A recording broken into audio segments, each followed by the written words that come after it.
Well, the First Lady was at a summit on cyberbullying earlier this week. The Cyberbullying Research Center, which serves as an online information source, has found that roughly 34% of students surveyed report experiencing some type of cyberbullying.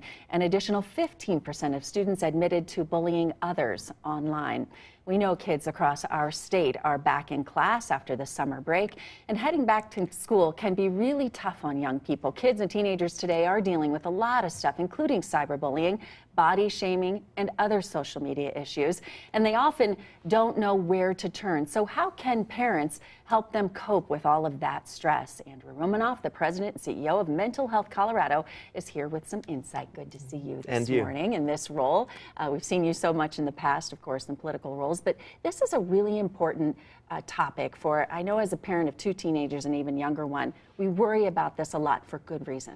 That's right, and you're 3 up on me. I have no kids of my own, but I will tell you, we've been researching the struggles that so many kids across Colorado are going through, and we know that kids have always been bullied, but once upon a time, I think the bullying stopped when you left school. Now, in this age of social media, the bullying follows you 24 hours a day. Your life is online. It's one of the reasons I think we've seen an uptick in the diagnosis of anxiety disorders among kids, and one of the reasons, tragically, that suicide has become the leading cause of death in Colorado among adolescents. And there's something about being online that they can hide.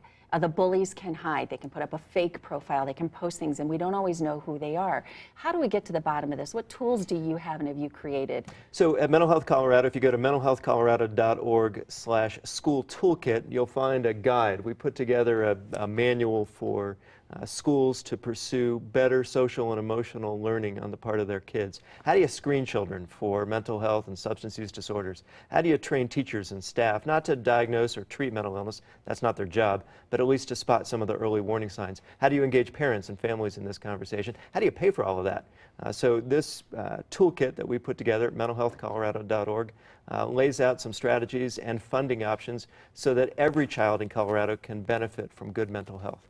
So what are you seeing? Are you getting a quick response from schools and from parents to this? We are. There are 178 school districts and 1,800 schools across the state, and we want to make these strategies a part of every school's culture and curriculum and budget.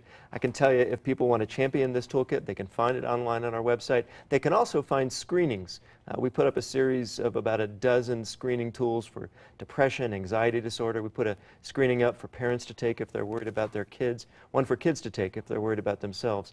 Those are available at mentalhealthcolorado.org/screenings. All right, we'll take all the tools we can get in helping these kids. Thanks for coming on this morning. I'm going to post this on my social media, and the station will as well. I appreciate it.